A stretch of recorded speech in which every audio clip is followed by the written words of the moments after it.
자, 수업 시작해도 되겠습니까? 예, 뭐 한 주 동안 잘 지내셨어요? 예, 뭐 어떻게들 지내십니까? 한 주 동안. 그냥 수업 듣는데 다들 뭐 보니까 옷들도 다 비슷비슷하시고 뭐 졸업여행 갔다 오셨다고도 하고 뭐 어디 졸업 이벤트 같은 거 하셨어요? 아, 좋은 추억들 많이 남기셨습니까? 네, 좀 아쉽기도 하고 또 전문대학이 2년제라서 좀 서운하실 거예요. 근데 지난주에 설명드렸다시피 학교라고 하는 공간이 사회에서 좀 사무적으로 사람 만나거나 아니면 계약적으로 뭔가 이해타산을 가지고 사람 만나는 데가 아니라 학교라는 곳에서 같은 곳을 바라보는 이제 동기들과 같이 진짜 뭔가 정적인, 그죠? 뭔가 뭐 주고받고 이렇게 뭔가 뭐 이런 뭔가 계약적인 관계가 아니잖아요.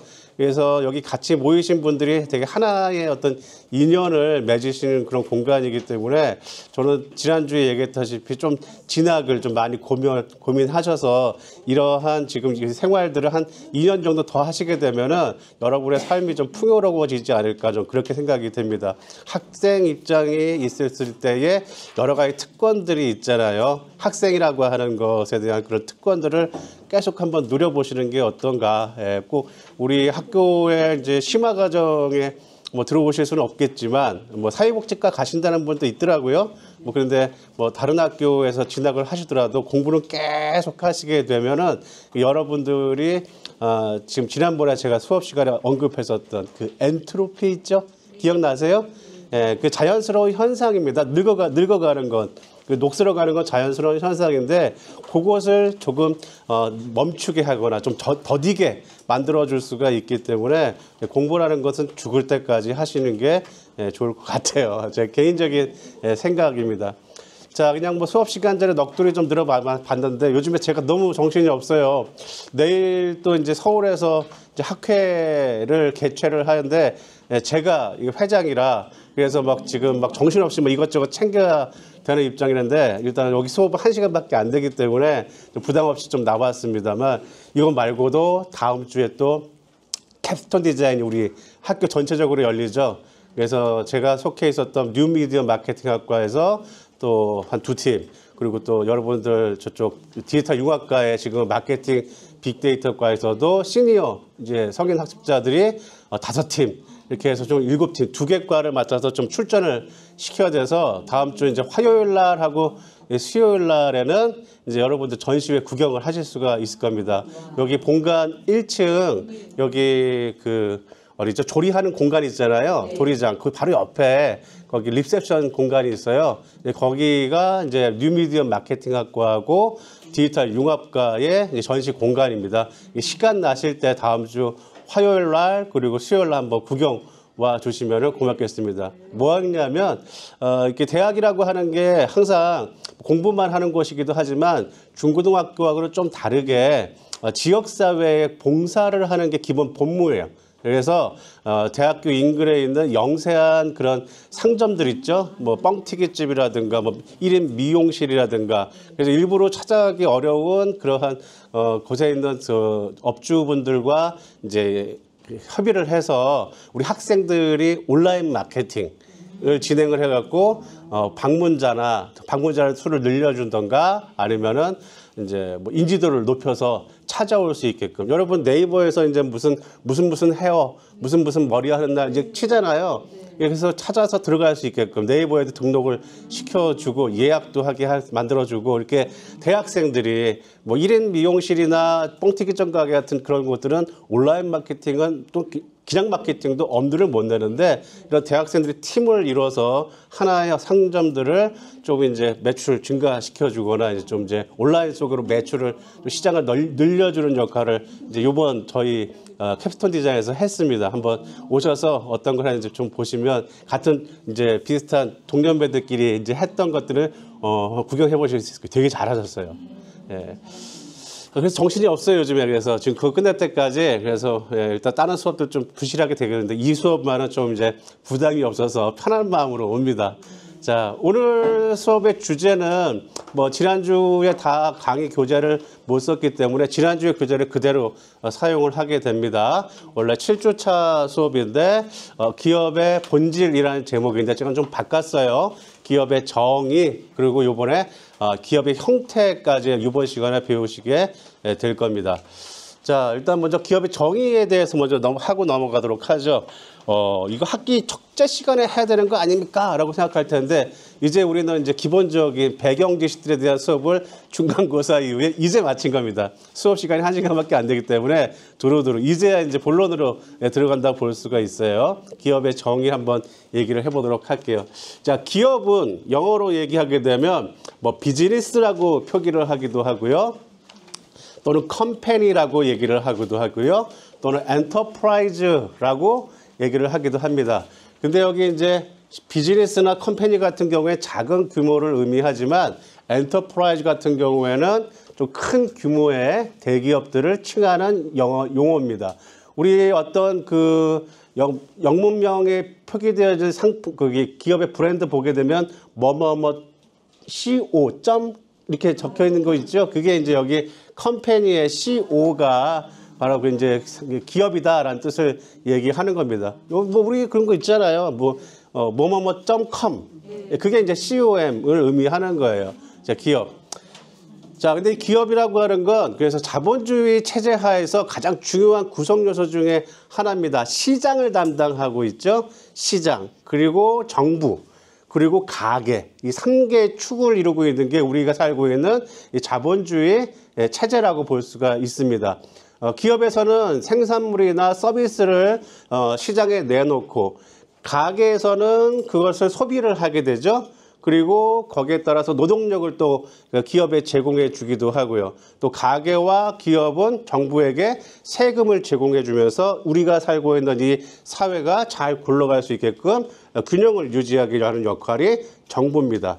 그래서 뭐 우리 이명박 시절이나 아니면은 뭐 미국의 부시 대통령이나 뭐 이런 시절에 거기 기업 또는 뭐 자유주의 시절, 자유주의 정책 같은 것들이 나온 적이 있었을 거예요. 뭐 위에다가 이렇게 뭐 와인병에다가 뭐 샴페인을 하게 되면 밑에 있는 잔이 채워지고 해서 아래쪽으로 내려간다는 낙수 효과 얘기 들어보신 적 있으시죠? 그러니까 부자들이 잘 살아야 돈을 더 많이 쓰고 아래쪽 밑에 있는 중산층 서민들까지 그리고 골고루 퍼지게 된다. 뭐 이런 신자유주의 시각 같은 것들이 나온 적이 있었지만 그게 이제 좀 실패했다는 건 우리 알고 있죠. 왜냐하면 부자들이 아무리 돈을 많이 써도 그죠?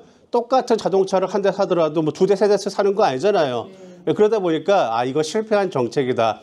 정부에서 어떤 정책을 쓰고 있느냐에 따라서 우리 살고 있는 가게나 기업이 골고루 혜택이 돌아갈 수가 있는데 그 당시에 뭐 이명박 시절이나 또 미국의 또 부시 대통령 시절에서 했었던 정책들은 대부분 가게는 배제하고 좀 억누르고 기업에게 좀 많이 혜택들을 몰아주면서 우리들이 좀 많이 공공하게 살게 되던 적이 있었어요. 아무튼 딴 얘기로 갔는데 제가 얘기하고자 하는 것은 자본주의 체제는 정부, 기업, 가계 이 세 개의 구성 요소로 굴러가는 시스템이다라는 거죠. 자, 그중에 가장 중요한 기업은 노동력을 제공하는 가계, 개인들의 소득의 원천이에요. 그죠? 우리가 노동력을 제공하고 월급을 받잖아요. 그죠? 그리고 또 한편으로는 사회에 필요한 상품, 재화라고 부릅니다. 재화와 서비스를 공급해주는 경제의 한 축이 됩니다. 이렇게 기억을 해주시면 좋을 거예요. 자, 근데 이 기업은 긍정적이거나 부정적인 역할을 둘 다 가지고 있습니다. 긍정적인 것은 일단 우리들이 돈을 벌어서 저축도 하고 집도 살 수 있게 해주는 재산 형성의 꿈을 이룰 수 있게 해주는 거죠. 노동력을 팔아서 우리의 부를 축적시킬 수 있게 해주고 또는 어떤 기업에 들어가서 일한다면 해당하는 기업이 굉장히 성공하고 또는 뭐 제약회사 같은 경우에 뭐 코로나가 한창 유행했었을 때 코로나 치료약을 생산하는 기업에서 일하는 사람은 얼마나 뿌듯하겠어요. 세상에 자기들이 일하는 것이 혜택을 주고 보람을 느낄 수 있을 거 아닙니까? 이런 식으로 어떤 자신의 자아 실현의 어떤 기업 자체가 어떤 하나의 대상이 목적이 될 수도 있다라는 거죠. 자, 반대로 부정적인 면은 탐욕 탐욕에 대한 것이죠. 탐욕. 너무 지나친 욕심을 부리는 그런 탐욕과 착취의 이윤 추구의 대상으로서 우리는 또 바라볼 수가 있다라는 겁니다. 제가 여기 오기 전에 재미난 하나의 그 그림을 인터넷에서 봤는데 요즘에 나오는 그 전기장판 있죠. 신형 전기장판. 전기장판 하나 깔면은 거기서 소비하는 소비 전력이 한 180와트에서 한 200와트 정도 돼요. 예, 뭐 더 높은 것도 있겠지만 우리 에어컨 있죠. 벽걸이 에어컨. 그게 한 500와트 정도 소비를 합니다. 근데 요즘에 나오는 최신형의 전기장판은 얼마 정도 소비하는지 아세요? 그거의 절반, 한 70와트 정도. 170에서 150에서 한 70와트 정도, 절반. 와, 그러면 기술이 좋아졌나 보다 라고 얘기하죠. 최신형이니까 가격은 올랐어요. 한 20% 올랐어요. 근데 안에 까보니까 어떻게 됐냐면 우리 전기장판의 구조 아시죠? 그 안에 코일이 담겨 있는 거죠. 구리선. 그거에 30%를 깠어요. 줄였어요. 철판에 그 구리선에 그걸 줄여놓고 전기 소비가 줄어들었다 그러면서 가격을 높게 받는 거예요. 소비자들이 이렇게 멍청한지 알지만 이런 것이 이제 들통나게 되면 뭐예요? 기업은 이윤만 추구해요. 신형이라고 해서 돈 더 받으면서 오히려 소비자들은 거기에 대한 혜택을 못 받는 이런 이윤 추구, 탐욕, 착취의 어떤 대상으로서도 볼 수 있다는 거죠. 그래서 어떤 평가이든 간에 관계없이 우리 기업은 개인과 사회에게 큰 영향을 주고받는 존재가 됩니다.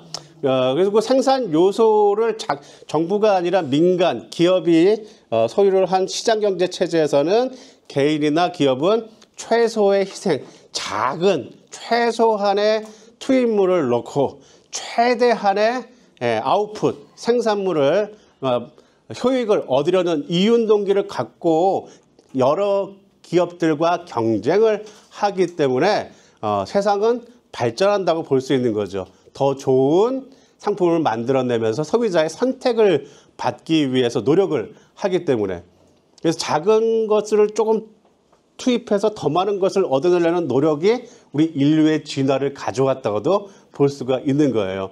자, 여러분들 요즘에 해외에서 우리나라 들어오는 사람들, 외국인들 보게 되면 뭐 깜짝깜짝 놀라는 그런 국뽕에 취하는 영상들 꽤 많이 올라오는데 초코파이 같은 거 있죠. 예전에는 그 원탑이었잖아요. 거의 감히 다른 애들이 더 넘볼 수 없을 정도. 지금도 뭐 그렇지만. 근데 그거 말고 뭐 비슷한 거 있죠. OS 같은 거. 또 몽쉘. 뭐 등등등등. 경쟁이라는 게 좋은 겁니다. 그러니까 우리는 항상 경쟁이 없었다면 초코파이만 먹고 있었을지 몰라요. 근데 OS라고 하는 걸 몽쉘이라든가 롱스라든가 별의별 게 많이 나오잖아요. 그게 경쟁입니다. 그게 세상을 좀 더 나아지게 만들어가는 그런 그 윤활유가 되는 거죠. 자, 그렇다면 가장 좋은 재화 서비스를 가장 낮은 가격으로 제공하는 기업이 계속적으로 살아남을 수밖에 없게 되는 것이 자본주의 체제입니다. 좀 나쁘게 얘기하면 굉장히 잔인한 경쟁, 무한 경쟁의 시장이다라고 볼 수도 있겠지만 그게 세상을 더 나아가게 만든다는 거예요. 적자 생존. 이제 여기서 살아남기 위해서 많은 사람들이 젊은이들이 여기에서 지금 땀 흘리면서 일을 하고 있습니다. 자, 그래서 정리를 해보자면 기업이랑 기본적으로 경제 원칙, 방금 전에 얘기했던 것처럼 작은 투입물을 통해서 더 많은 생산물을 뽑아내는 경제 원칙에 입각해서 비용보다 큰 효익을 창출하고 가치 극대화를 하는 목적을 달성하기 위해서 운영되는 공동 조직체이다라고 정의를 내려볼 수가 있겠습니다. 자, 그러면 이제 현대적 의미에서 이제 기업을 좀 정리를 해보게 되면 몇 가지로 추려볼 수가 있겠어요. 기업은 이윤 추구의 동기로 운영이 됩니다. 목적이 아니에요. 동기입니다. 제가 늘상 수업 시간에 얘기했지만 이윤 추구는 하나의 수단일 뿐이지 기업 그 자체의 목적이 되지 않습니다. 이윤 추구는 수단이에요. 그 동기에 의해서 운영이 된다. 기업은 경제 시스템의 특성을 갖고 있죠. 우리 시스템이라는 용어 지난주에 배웠을 겁니다. 그래서 투입물, 처리, 아웃풋, 피드백에 의해서 계속적으로 엔트로피를 감소시키기 위해서 현 상태를 유지하기 위해서 가는 그런 것이 시스템 이론이라고 말씀을 드렸는데 이런 경제 시스템의 특성을 갖고 있고 여기에는 경제적인 사고의 근거를 갖고 있습니다. 기업은 그래서 기술 시스템을 갖고 있어서 고도의 숙련된 그런 기술과 어떤 기술 수준을 요구하게 되며 여기에 따라서 제품과 성질, 품질이 결정이 되게 됩니다. 자, 그리고 기업은 사회적 시스템을 갖고 있죠. 사람으로 구성되어져 있는 조직체이고 기업은 생산 경제의 실체가 되기도 하고 또 조직체로서의 특성을 갖고 있습니다. 그리고 기업은 개방 시스템의 특성을 갖고 있다는 것으로 좀 정리를 빨리 해보도록 하죠. 나머지 굵은 글씨에 대한 설명들은 얇은 글씨를 읽어보시면 됩니다. 자, 그래서 이제 우리 기업에 대해서 정의를 이제 내려보도록 하죠. 저는 고3 때인가 그때 그 고3이면 18살, 19살인데 대뜸 담임 선생님이 저한테 물어봤어요. 너 인생이 뭐라고 생각하니? 이제 여러분들 지금 나이 드신 분들에게도 지금 나이에 인생이 뭐라고 생각하세요? 물어보면 어떻게 대답하겠어요? 근데 그 진짜 피덩이 같은 18살한테 저한테 담임 선생님이 이걸 물어봤다고요. 인생의 목적이 뭐냐? 인생이 뭐냐? 라고 물어봤다고요. 자, 근데 저는 지금도 답을 못할 것 같은데, 자, 기업도 마찬가지입니다. 기업도, 자, 기업이 무엇 때문에 존재하는가? 기업이 왜 존재하는가? 기업의 목적이 뭐야? 라고 물어보게 되면 답은 비슷합니다. 저도 지금 태어났기 때문에 살고 있는 거지 제가 원해서 태어난 거 아니잖아요. 나와보니까 세상이 이렇게 돼 있어요. 뭐 조선시대 태어날 수도 있고 그죠? 미국에 태어날 수도 있는데 나와보니까 여기 세상인 거예요. 살아가는 거죠. 열심히 성실하게 내가 주어진 환경에 맞게끔. 근데 기업도 마찬가지입니다. 사람이랑 똑같아요. 창업, 탄생, 그리고 성장기를 거쳐서 또 어느 궤도에 올라서 또 확장을 해가게 되고 잘못 운영을 하게 되면 사람이 수명을 다하지 못하고 죽는 것처럼 기업도 사망, 폐업을 하게 되는 그런 사람의 인생과 동일한 그런 하나의 생애를 가지게 됩니다. 그렇게 따져보게 된다면 기업도 당신의 인생은 무엇입니까? 왜 그것을 추구하십니까? 왜 살아가게 됩니까? 사람의 인생이 의미를 가지려면 그냥 이 한 세상 그냥 적당히 살다 가기는 것이 아니라 적어도 내가 빛과 소금이 될 수 있게끔 약간이라도 우리 세상을 위해서 잠깐 기여를 하고 간다면 좋지 않겠습니까? 마찬가지로 기업도 왜 이 기업이 존재하는가와 같은 비슷한 대답을 할 수가 있을 겁니다. 기업도 존재하기 때문에 계속적으로 유지를 해 가지만 사회와 그리고 우리가 살고 있는 세상에 도움이 되는 방향 쪽으로 가야 된다는 거죠. 자, 그래서 기업의 목적은 다른 용어들과 혼용돼서 사용이 되기도 합니다. 바로 사명이나 의도 같은 거예요. 왜 회사를 설립했나라는 설립자의 애매모호한 그리고 추상적이고 굉장히 대단히 긍정적인 바람직한 모습을 기재해 놓은 게 사명 또는 의도예요. 이걸 추상적인 개념이라고 하는데 우리는 세상을 좀 더 좋은 뭐 하기 위해서 기업을 설립했습니다. 다 좋죠. 예. 근데 그걸 이제 우리는 잘 이해할 수는 없어요. 뭐 어떤 목적으로 설립을 했는지. 우리 지난번에 봤었던 유한양양 같은 유일한 박사 같은 경우에는 뚜렷한 목적이 있었죠. 예, 일제시대 때 약 없이 해서 죽어가던 동포들을 살리기 위해서 미국에서 혼자 호의호식할 수 있었지만 국내에다가 제약회사를 설립한 겁니다. 돈 벌려고 설립한 게 아니었던 거죠. 그런 게 이제 일단 사명, 의도라고 볼 수가 있는 거고, 자, 목표는 뭐냐? 좀 더 구체적이에요. 예, 추상적인 것이 아니라 좀 더 구체적인 목표를 만들어 놓습니다. 그리고 질적, 양적인 지표가 됩니다. 그래서 뭐 예를 들어서 매출액을 늘리자, 뭐 20% 올리자, 뭐 지난번보다 뭐 고객 수를 뭐 대폭 늘리자, 뭐 이런 식의 어떤 구체적이고 명백한 의도를 갖고 있는 게 바로 목표입니다. 자, 근데 이런 것들은 이제 하위로 내려갈수록 첫 번째 왜 기업이 존재하는가에 답은 해주지는 않아요. 실체라는 거, 어떻게 기업을 운영한 거에 대한 답은 될 수가 있겠지만, 그럼 기업의 존재하는 이유는 여기 이렇게 살펴볼 수가 있을 겁니다. 이건 이제 기업의 이제 시대순에 따라서 좀 나눠볼 수가 있겠어요. 세 단계로 나눠볼 수가 있겠는데, 첫 번째 단계는 이유는 극대화하기 위해서 자신의 돈을 더 많이 벌기 위해서 아마 기업을 세웠을 거예요. 그래서 첫 번째 기업의 존재 이유는 극대화로 시작을 합니다. 그리고 경제적인 기업 목적의 추구를 가지고 자본가적인 돈을 더 많이 벌기 위해서 세웠을 거라고 보는 거죠. 순수하게 기업의 첫 번째 시기는 사익에 자신의 부를 늘리기 위해서 설립을 했을 거예요, 대부분. 그래서 이제 내게 좋은 것이 나의 국가나 사회에게도 좋을 것이다라고 하는 스스로의 체면을 겁니다. 그래서 여기에서는 추구하는 게 이윤의 극대화. 이제 여러분이 지금까지 배웠었던 기업의 목적은 아마 요거였을 거예요. 초창기의 기업의 목표. 자, 근데 조금 지나고 나니까 사회적 기업이라고 하는 그런 목적이 추가가 됩니다. 이때는 이제 사적인 이익과 공헌적, 사회적 공헌의 이익이 병행하던 시기라고 볼 수가 있습니다. 그래서 우리 기업에게, 내게 자본가나 기업가에게 좋은 게 사회에 좋은 게 아니라 우리 기업에게 좋은 것이 우리 사회나 국가에도 좋을 것이라고 좀 개념이 확장이 돼요.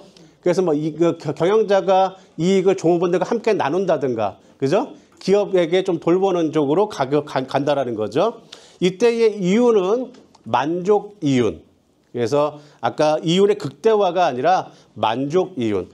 어느 정도 내가 이 기업이 좀 좋아질 수 있을 만큼 종업원들에게 수익을 나눠줄 수 있을 만큼의 이익을 추구한다라는 것이고요. 지금 최근의 단계는 이런 생활의 질 경영 단계예요. 균형적인 여러 목적의 추구를 하게 됩니다.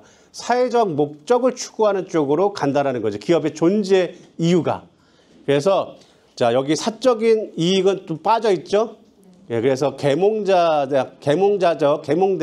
사적인 이익, 깨달은 사람의 경영자의 사적 이익, 그리고 공헌자적인 이익, 사회에 대한 사회 전체적인 이익, 이걸 추구하게 되고요. 사회에 좋은 것이 거꾸로 됐어요. 이제 사회에 좋은 것이 기업에게 좋은 것이다라고 하는 쪽으로 방향을 틀게 됩니다. 최근에 이제 존재 이유들은. 그래서 이윤도 적정 이윤, 최대 이윤 극대화가 아니라 최근에는 그래서 적정 이윤을 추구하는 쪽으로 가고 있다는 거죠. 기업이 존재만 하면 되는 것이고 이 사회가 존재해야 기업도 존재한다라고 하는 거죠. 자, 그래서 이제 여기까지 알아봤습니다. 여러분들도 이제 아마 다시는 제가 아마 수업 시간에 따로 설명을 드릴 필요는 없을 것 같아요. 기업의 존재 이유는 존재하는 겁니다. 그러니까 살아가는 거예요. 사회에 도움되는 방향 쪽으로. 이것에서 벗어나 있는 경영자라 그런다면 비난하시거나 비판하셔도 좋을 것 같습니다. 자, 그럼 이제 기업에 대한 구체적인 내용으로 좀 들어가 볼게요. 기업의 형태를 좀 알아보겠는데, 자, 기업을 나누는 방식은 크게 여러 가지들이 있습니다. 뭐 예를 들어서 규모에 따라서 나눌 수도 있죠. 뭐 대기업, 중소기업, 또 중견기업, 또 소기업, 뭐 이런 식으로 나누기도 하고요. 또는 업종에 따라서 뭐 건설업, 뭐 또는 뭐 또 광업, 공업, 상업, 금융업, 유통업 이렇게 업종에 따라서 나누기도 하고요. 출자 성격에 따라서 나누기도 합니다. 기업을 만들 때 누가 돈을 댔느냐를 가지고 뭐 개인이 됐으면 이제 사적인 민간 기업이 되는 거고 정부가 돈을 댔으면 공적 기업, 공기업이 되는 거죠. 자, 법률에 의해서 분류를 할 수도 있어요. 상법에서 다루고 있을 수도 있고요. 기업을 또는 민법에서 다루고 있을 수도 있어요. 그래서 법률로서 구분을 하기도 합니다. 자, 소유 방식에 따라서도 구분을 할 수가 있는데 소유와 지배 구조에 따라서 1인 기업이냐, 요즘 1인 기업들 많이 있죠. 1인 기업. 그리고 개인 기업이냐 아니면 공동 기업이냐, 이 2명 이상이 뭐 동업을 하던가 지분을 나눠 갖고 있을 경우가 있든가 뭐 이런 식으로 공동 기업으로 나눌 수가 있습니다. 이제 여기에 따라서 유한회사랑 주식회사랑 어떻게 오늘 설명합니다. 네, 오늘 설명드려요. 자, 그래서 이렇게 나눠보게 되면 이렇게 분류를 해볼 수가 있어요.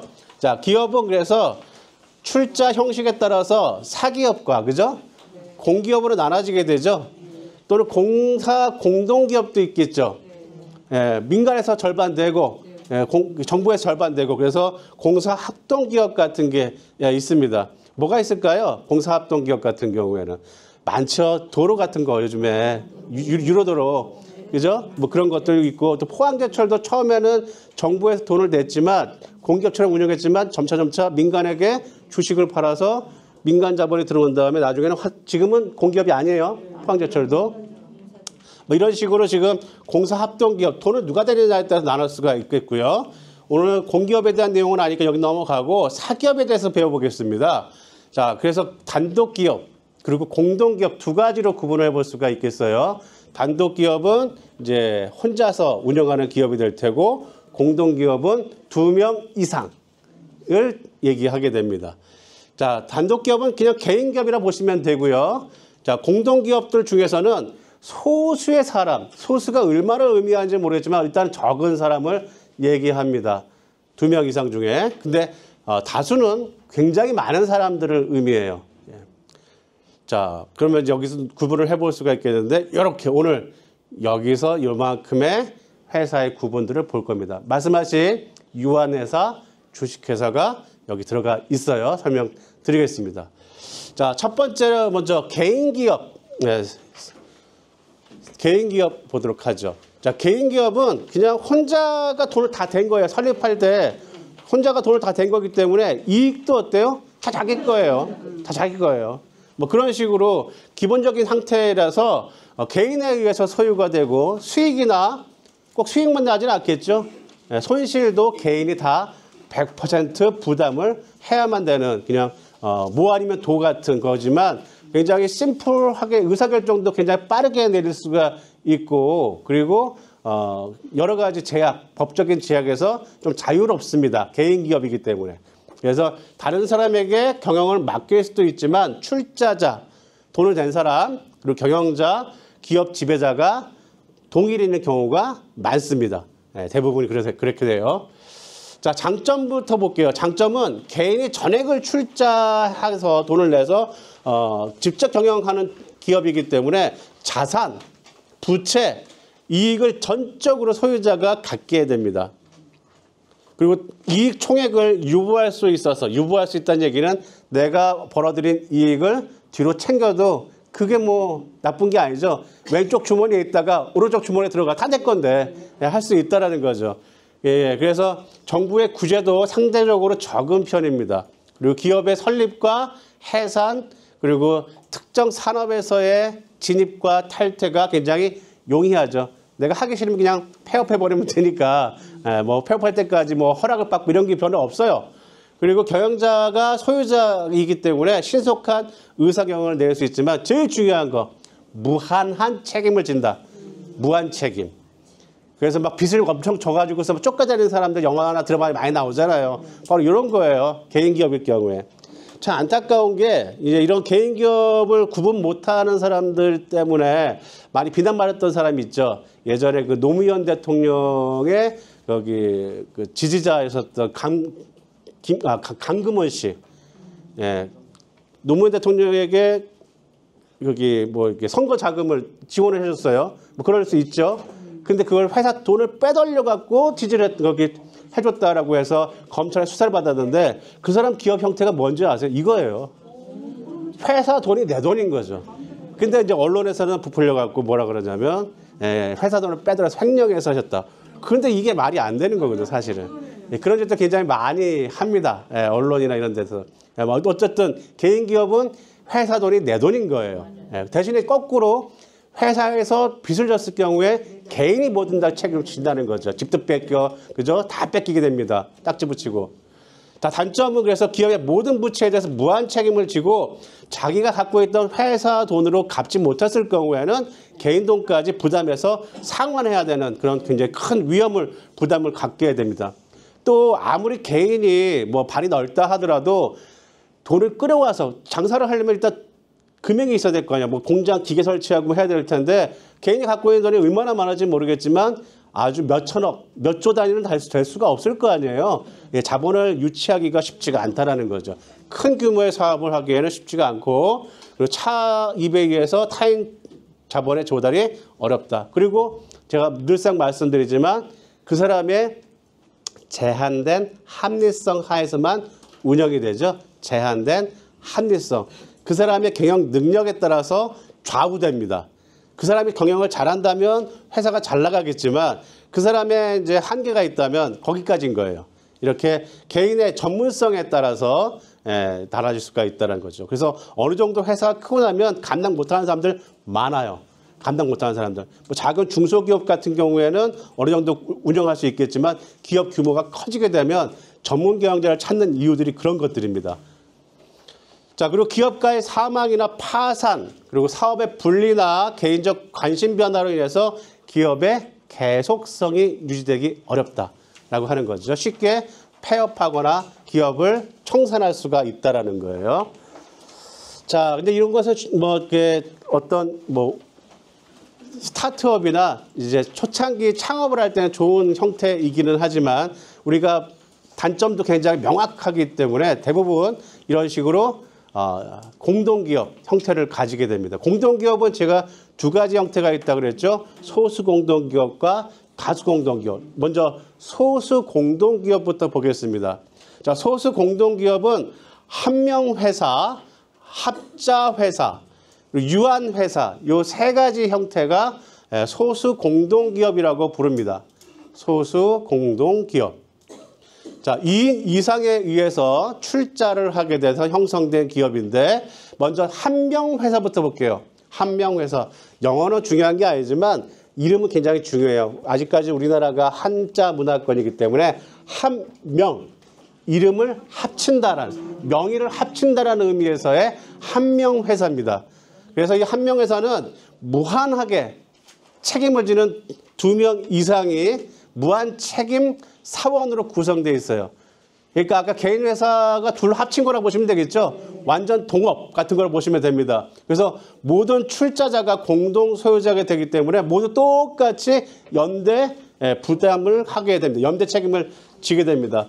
자, 이거 할 때 보통 계약서를 쓸 거예요. 거기 아마 뭐 동업 계약서 같은 거. 그래서 정관을 같이 작성을 하고 법원에 등기를 합니다. 이거 법인이에요. 법인 형태로 운영이 되고 여기에 사원들도 있는데 사원은 모든 사람이 동의로 대표를 뽑게 됩니다. 그래서 각자 회사를 대표를 하게 되고, 자, 소유자의 사원은 회사의 제명, 뭐 차압, 지분 양도 모든 것에 있어서 만장일치제를 취하게 돼요. 동업자 한 명이 안 돼! 그러면 뭔가 의사결정이 안 나가는 그런 구조인 거죠. 자, 그리고 중요한 거. 여기 무한책임 사원들 중에 한 명이 사망을 했어요. 그래서 빠져야 돼. 그러면 상속인이 아들이나 아니면 저기 부인이 상속이 되지 않습니다. 이름을 빌려줬기 때문에, 이름으로 들어갔기 때문에 그 이름 때문에 이름이 빠지게 되면 거기서 그냥 빠지는 거예요. 누가 같이 물려받지는 못해요. 자, 그래서 이제 개인기업과 굉장히 유사한 형태이긴 하지만 두 사람의 개인기업이 합친, 두 사람 이상의 개인기업이 합친 형태이기 때문에 여기 합친 사원들 간의 개인적인 신뢰관계를 바탕으로 하는 말 그대로 동업입니다. 동업. 근데 재산은 그 회사의 재산은 인수 절반은 받아요?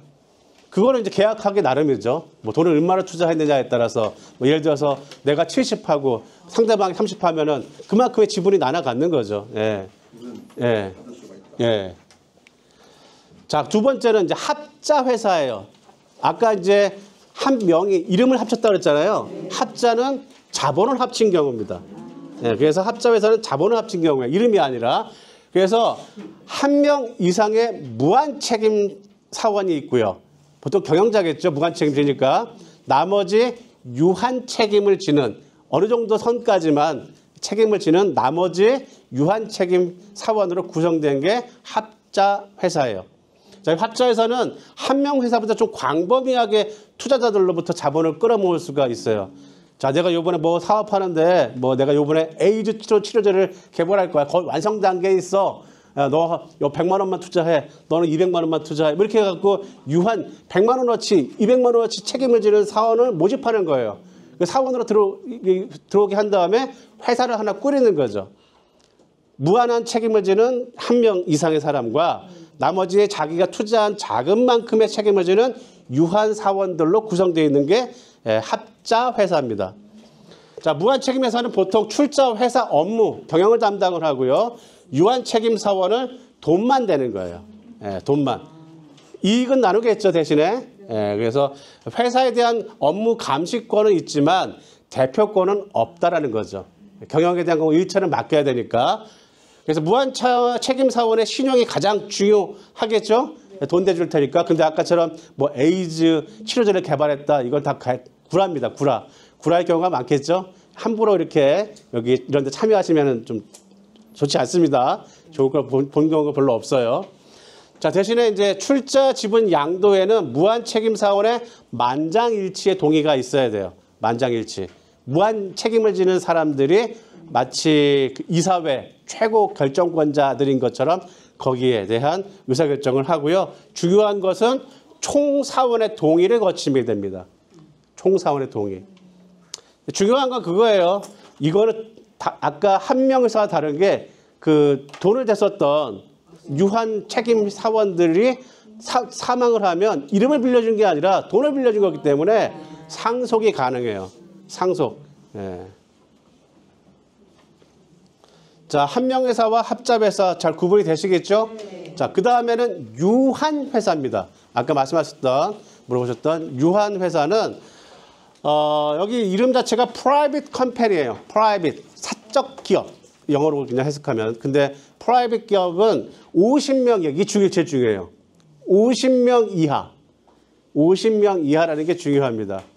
법률상으로 50명 이하로 제한되어져 있는 유한 책임 사원으로 구성되어 있어요. 무한이 아니에요. 예, 유한. 자기가 돈 된 만큼의 책임만 지는 사람이에요. 그리고 여기 주식회사에 비해서 회사 설립이나 운영이나 그리고 정부의 어떤 통제나 감시가 관리 감독이 굉장히 심플합니다. 간단하기 때문에 법령의 규제가 적어서 중소기업에 굉장히 적합해요. 근데 제가 50인 이하라 그랬으니까 한 명도 되고 두 명도 돼요. 일단 그 사람이 모든 자기가 돈 낸 만큼의 책임을 지는 거지 꼭 50명 채워라가 아닌 거예요.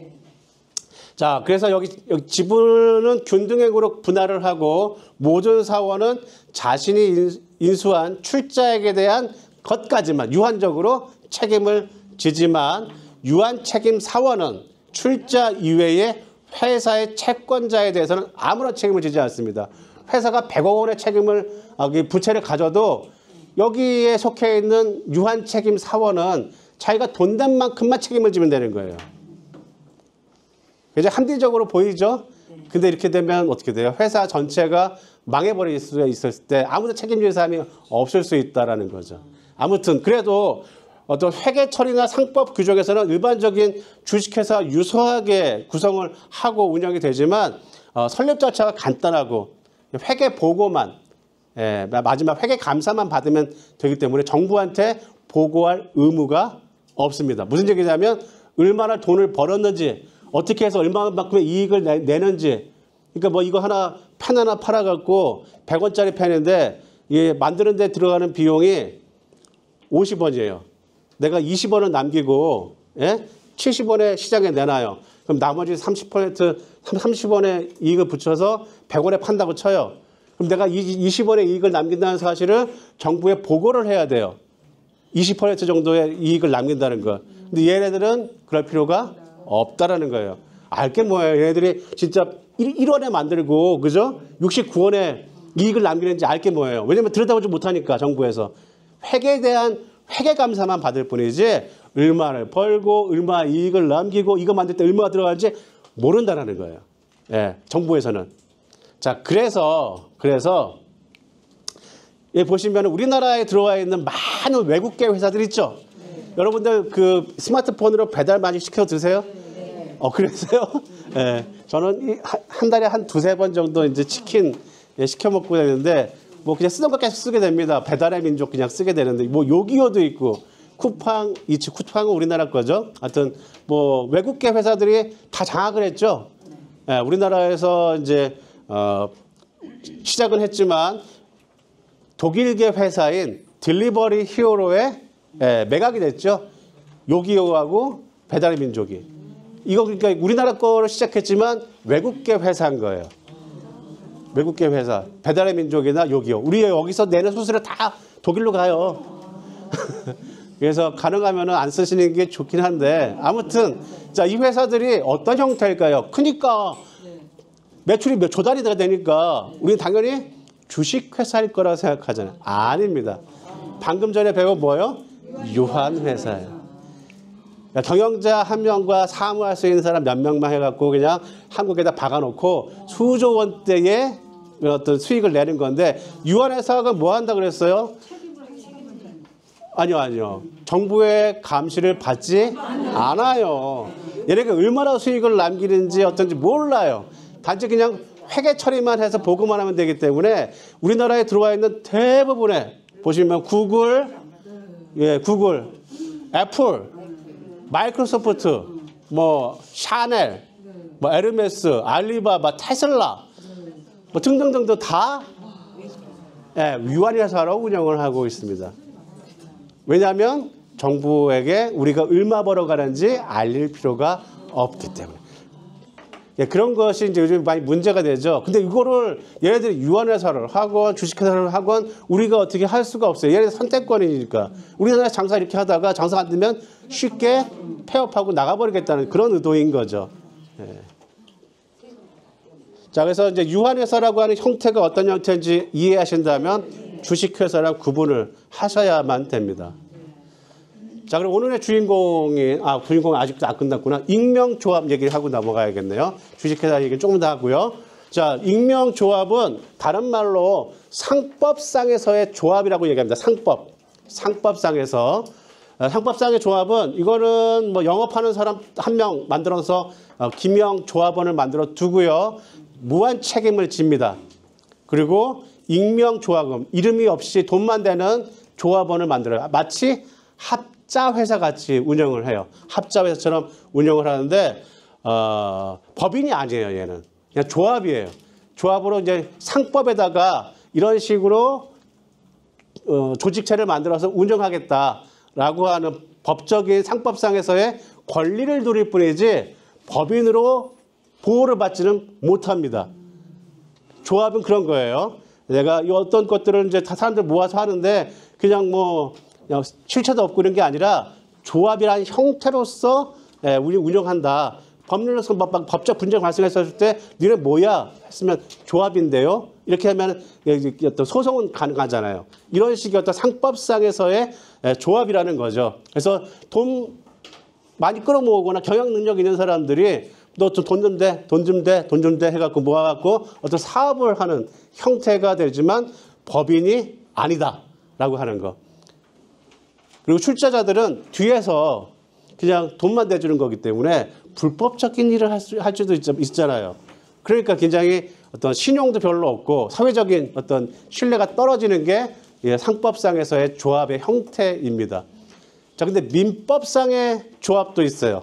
민법. 이거는 상법이 아니라 물건 팔고 수익 벌어들이고 이런 거에 대한 관련된 조합이 아니라 단지 어떤 필요에 의해서 살아가는 삶에 대한 법률이 민법이잖아요.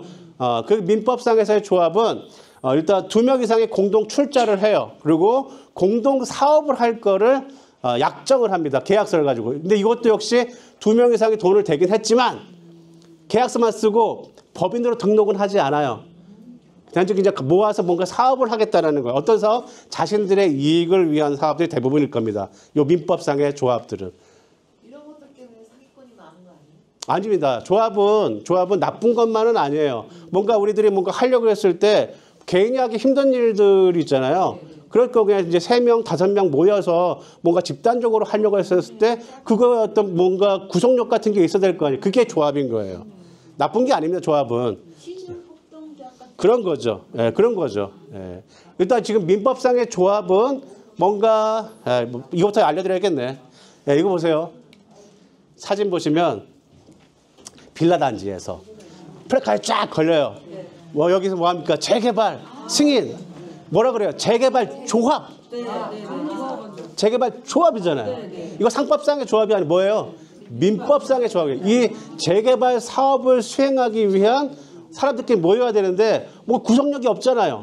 그 조합을 만들어요. 돈을 대고 내 아파트가 1억짜리면 1억인데 1억만큼의 어떤 지분을 내가 갖고 돈을 투자를 하죠. 사업을 할 수 있도록. 뭐 그래갖고 이제 뭐 사업사 시행사 데리고 와갖고 사업을 진행하고 사업이 끝나면 이 조합은 해체. 뭐 이거 많이 그렇게 해야죠. 근데 일단 우리들이 많이 보던 게 이런 거잖아요. 민법상의 조합이 요거예요. 민법상의 조합. 그래서 어떤 공동 어떤 사업을 추진하기 위해서 결성하고 과도기적인 어떤 사업 진행을 거친 다음에 그 사업이 끝나고 나면 해체하는 경우가 많습니다. 민법상의 조합들은. 여기서 만약에 분쟁이 발생했을 경우에는 법인이 아니니까 보호를 못 받잖아요. 조합이니까 일단은 법률에게 보호를 받을 수 있다는 거죠. 자, 그 다음에 주식회사, 오늘의 주인공입니다. 주식회사는 자본을 중심으로 해서 모인 물적 회사입니다. 물적 회사. 그래서 자본주의 사회의 가장 일반적인 형태의 기업 형태라고 볼 수가 있습니다. 자, 상법상의 규정에 의해서 3명 이상의 발기인을 가지고 회사 정관을 작성한 다음에 법원에 설립 등기를 하는데 보통 보름에서 한 달 정도가 걸려요. 뭐가요? 정부에서 허락을 받아야 됩니다. 그래서 그냥 내가 할게요 하고 등록하는 게 아니라 얘네들은 허가를 받아야 돼요. 예, 그래서 좀 절차가 까다롭다는 거죠. 그리고 회사의 주인인 주주로부터 경영자가 완전히 분리가 돼 있어요. 주주가 누군지도 몰라요. 그냥 뭐 돈 떼준 사람이잖아요. 사실상 이 회사의 주식을 팔아서 그 돈을 가지고 경영을 하는 건데 회사의 주인과 주주가 완전히 분리가 돼 있어서 주주가 변동될 수 있어요. 삼성전자 팔고 하이닉스 사고 뭐 이럴 수 있잖아요. 주인이 주식 갖고 있는 사람이 주인인데 주인이 바뀔 수 있지만 경영자는 그대로일 경우가 많죠. 그래서 이제 영구적인 이 기업을 운영할 수 있게 되는 거죠. 돈이 남으니까. 예. 자, 여기 회사의 여기 기업 주식회사의 구성은 주주총회 그리고 이사회, 감사로 구성이 되어져 있습니다. 주주총회는 최고 의사결정 기구예요. 하지만 실체는 그렇지 않죠. 주주가 다 모이기 쉽지 않잖아요. 다들 하나씩은 삼성전자 주식 가지고 있을걸요. 주주총회 안 나가보셨을 거 아니에요. 뭐 이런 식으로 최고 의사결정 기구이긴 하지만 실제적으로는 그 주당 의결권을 실행하지 못하는 경우가 많습니다. 아무튼 명복상 최고 의사결정 기구예요. 정관을 바꾼다든가 아니면은 경영자를 바꾼다든가 감사를 바꾼다든가 굉장히 중요한 의사결정을 여기서 합니다. 근데 대부분 실제로는 이사회에서 하죠. 예, 실무적인 결정들은 이사회에서 하게 됩니다. 그리고 이 이사회의 대빵을 뭐라고 불러요? 최고 대표 이사, 우리 CEO. 그래서 이제 CEO 대표이사 하면 사장인 거죠. 회장인 거죠. 왜냐하면 이사회를 주도하고 있으니까. 예. 그 감사는 이 회사가 잘 돌아가고 있는지를 감시하는 감사를 두도록 법적으로 되어져 있습니다. 자, 이 주식회사는 왜 유한회사와 다른가? 일반 회사들과 다른가? 자본을 대금으로 끌어올 수가 있어요. 여러분들 한 일주일 전인가요?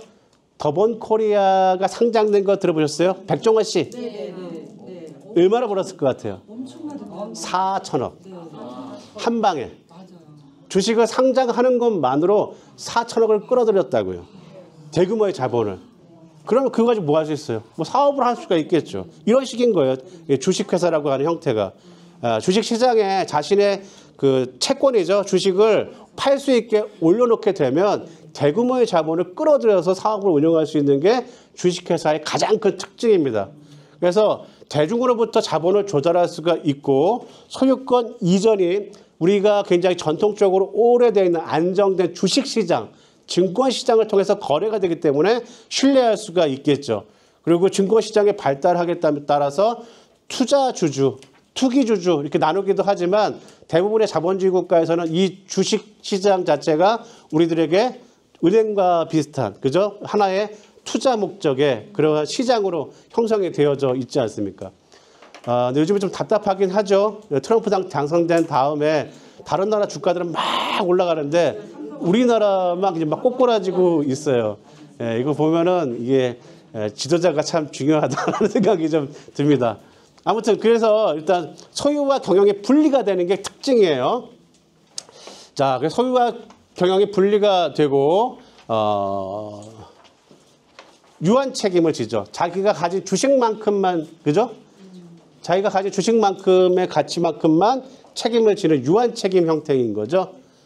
그리고 자본을 증권화시킬 수 있어서 한꺼번에 대규모의 자본을 조달할 수가 있고 자유롭게 다른 사람에게 이전도 가능하죠. 그리고 규모의 경제를 이룰 수가 있습니다. 4천억 같은 그런 한 방에 대규모의 경제를 이룰 수가 있습니다. 자, 주주총회 잠깐 볼까요? 주주총회는 기본적인 회사의 주요한 의사결정을 하는 곳이에요. 그래서 뭐 이재용 회장을 날려버리고 다른 사람을 꼽고 싶다, 이부진 회장을 놓고 싶다 하는 것도 다 여기서 하는 건데 쉽지가 않죠. 왜냐하면 이재용 회장에 대한 우호적인 지분이 주식 가진 사람이 되게 많으니까. 그러니까 경영권 전쟁 같은 것들이 드라마나 영화 같은 데 많이 나오잖아요. 주주총회에서 막 누가 몇 퍼센트를 가졌느니 그런 게 이겁니다. 바로. 자, 그 다음에 주식의 배당에 대한 거. 주식의 배당은 굉장히 중요한 거예요. 회사의 주인인 그 주주들에게 회사의 수익을 나눠주는 게 주식의 배당인데 우리나라는 굉장히 인색합니다. 굉장히 인색해요. 그거를 이제 회사에 유보시키는 경우가 많아요. 주주들에게 나눠주기보다. 어떻게 얘기를 많이 하냐면 우리가 회사의 수익으로 이만큼 100을 벌었으면 한 98, 99 정도는 이게 남겨놔야 다음번 내년에 또 내후년에 미래에 먹거리를 위해서 투자할 거 아니냐. 우리나라 사람들 되게 착해요. 다 공감해줘요.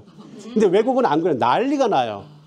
니네들 이만큼 100을 벌었으면 그중에서 50은 떼서 주주들한테 나눠줘야지. 뭔 소리냐 이렇게 되는데 그래서 우리나라도 요즘에는 해외 주식 투자할 수가 있잖아요.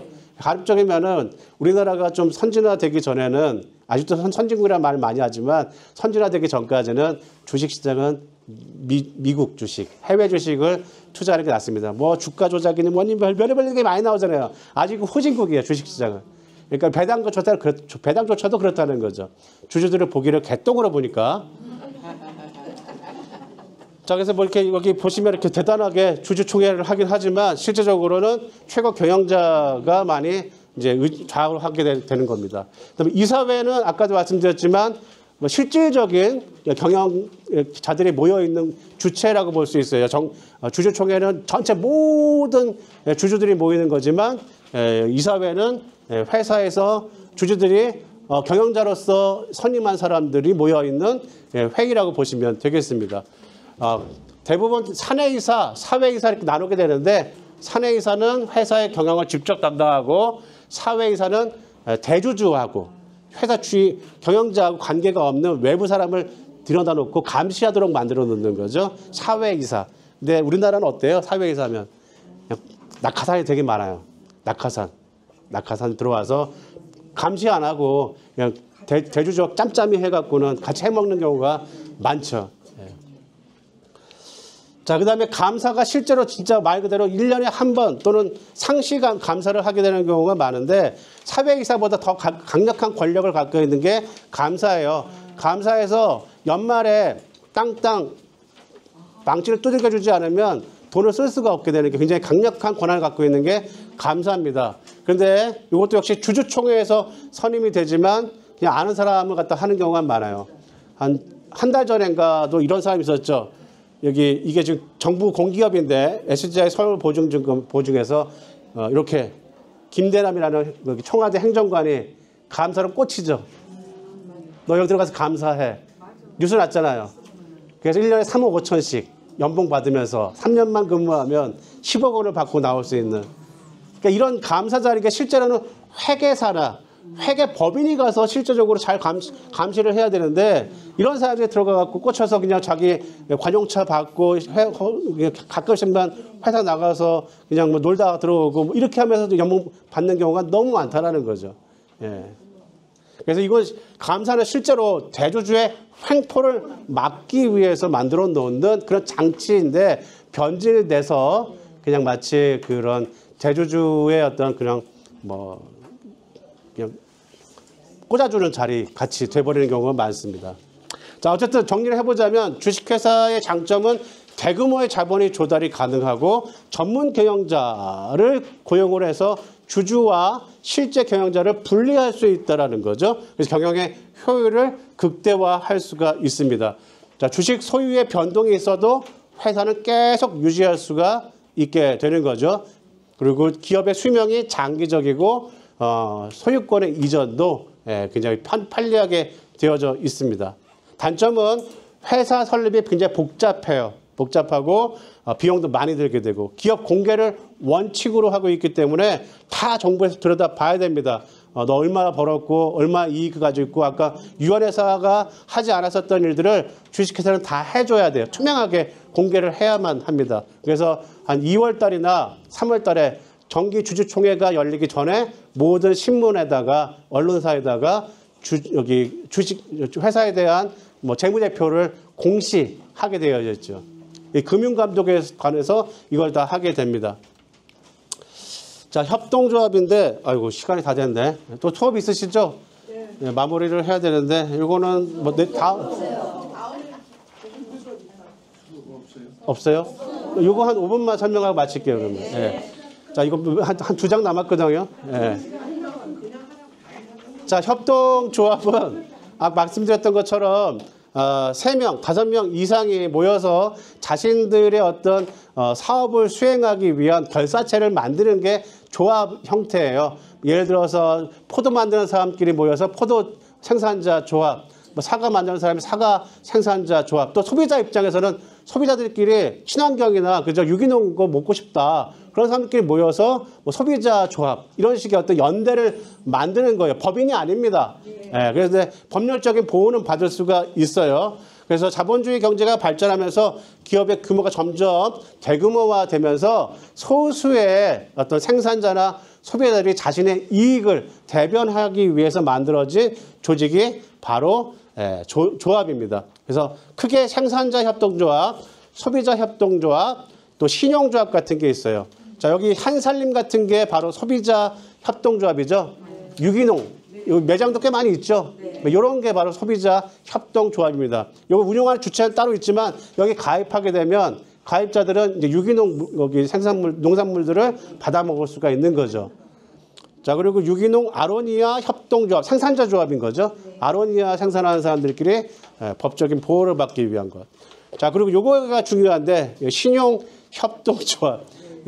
보통 이제 농촌 같은 데서 많이 발달하죠. 농협, 그죠?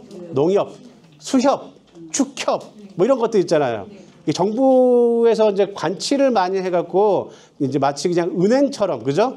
제2의 금융기관처럼 돼버린 것이 많은데 실제로는 신용조합이에요. 말 그대로 금융을 목적으로 모인 사람들끼리 모여서 십시일반으로 모인 거 가지고 은행을 설립한 게 여기 신용협동조합인 거예요.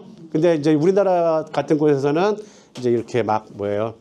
정부에서 터치를 좀 많이 하죠. 은행처럼 굴리고는 있지만 이거 그런 거 있을 거예요. 저기 스크루지인가요? 하여튼 뭔가 있는 이름이 있는데 진짜 돈 없는 사람들한테 10만 원, 100만 원씩 꿔주고 이자를 안 받는 그런 조합들이 있어요. 신용조합.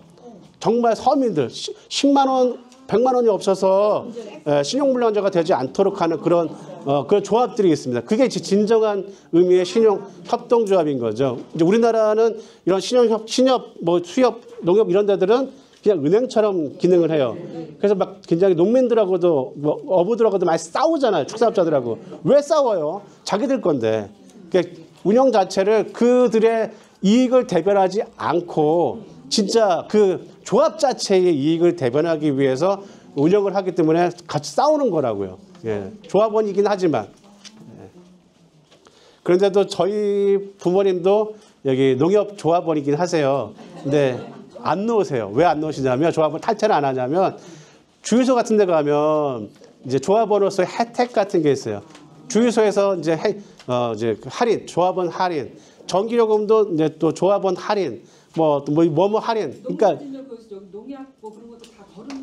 그러니까 조합원이 아니면 혜택을 받을 수 없는 게 없으니까 막 욕하면서도 탈퇴하지 못하는 그런 거예요. 어쩔 수 없습니다. 자, 오늘 수업은 여기까지 하고 다음은 기업의 형태와 성장에 대한 내용으로 진행하도록 하겠습니다. 수고 많이 하셨습니다.